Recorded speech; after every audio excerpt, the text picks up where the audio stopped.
What's going on, guys? Today we're going to talk about salary negotiations. Stick around.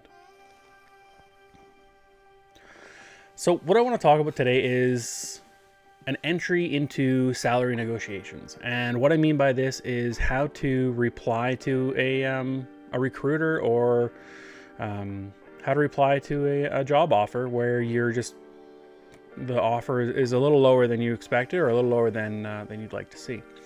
What I want to do is give you guys five different pointers, five different things to take away from this, which will help you renegotiate and get what you deserve. So what we need to do is frame our response. All right. So what I mean by this is we have five things that we want to make sure that we're doing to reply and have that dialogue with a recruiter or with a company, so that we can get what we deserve. All right. First and foremost, most importantly, is we need to know and understand our market value, our market worth, and typically what the going rate is for a role similar to what we're applying for. When you have that in mind, you're off to a really good start. You can actually use this as a standing point, or as a barometer, so that you can have an effective negotiation. First thing is, let's start with some gratitude. Right, so you've gone through the hiring process, you've gone through the interviewing process, and you've received an offer. This is awesome, right? We want to thank the company for the offer. We want to thank them for their time, for the offer that you've received. All right, this is no small thing. They picked you out of a whole group of people, out of however many candidates they may have had. So let's have some gratitude for the offer that's in there, or the offer that you've received, and show them that gratitude. Second thing we want to do is we want to share something positive, right? So we want to share something positive about yourself and your how excited you are to join the company. So saying something like, I'm extremely excited to join the company, or of the prospect of working at whatever company. And what this does is shows gratitude. It shows that you're not just ungrateful and not excited and excited to work for any company, but you're grateful for the offer. You're excited to work for this specific company. The next thing we want to do is reinforce that the offer is too low based on market value and your value. So this is where we need to understand what our going market value is based on our prerequisites, our achievements, stuff like that. And what we want to do on this next step with reinforcing the offer is too low is actually coordinate and communicate this back to the recruiter. All right, so saying things like, based on market intel, or based on understanding what my skills and experience go in this market, this job offer is well below what I consider to be the market value. Next thing, what we want to do is we want to remind them of key achievements and skills that we bring to their corporation. So reminding them that, I've achieved X, Y, and Z through my career, through my process, and I bring strengths A, B, and C to the table,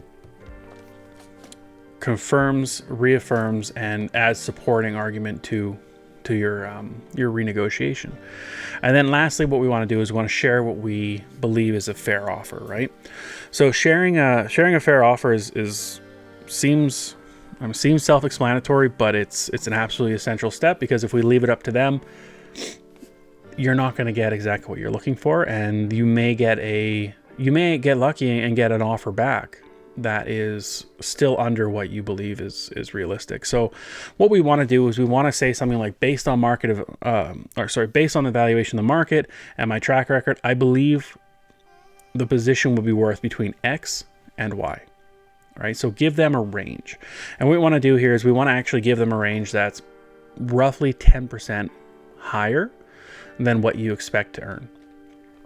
So if you're expecting to earn $100,000 a year, start with $110,000, right? And what this does is it takes into account that you're going to have a negotiation back and forth. They may not, if they come in at the offer you want, perfect, right? Perfect. You're already way ahead. If they come in under that offer, at least you're further ahead, and you've given yourself room to negotiate and room to move. What we want to do is we want to also ask for 24 hours to think about any offers, right? So before you coordinate your reply, anything like that, when you're starting to coordinate your reply, you're asking for 24 hours to think about an offer before you get back to someone. And it's pretty amazing how often companies can come up with an extra 10, 15,000 or a specific amount of monies because they don't want to lose a good prospect. So again, the 5 points that we have: we want to start with gratitude. We want to share something positive about the company and about the role. We want to reinforce the offer is too low based on market information, what we know about the market and how low it is based on your skill set. We want to remind them of your key achievements and strengths that you bring to them. And we want to share what we believe we deserve for that role. With these 5 things, you'll be able to successfully renegotiate or negotiate an offer that's more in line with market value and a fair market price for your background. Thanks, guys. Hopefully it helps. Hopefully it works out. For more of these types of videos, make sure you like and subscribe. I'm going to be posting something every single day, and I will be posting more things around sales training, salary negotiation, interviewing tips, all that kind of stuff as we go on. So definitely don't want to miss it. And I'm looking forward to you guys all joining me for this journey. Thanks.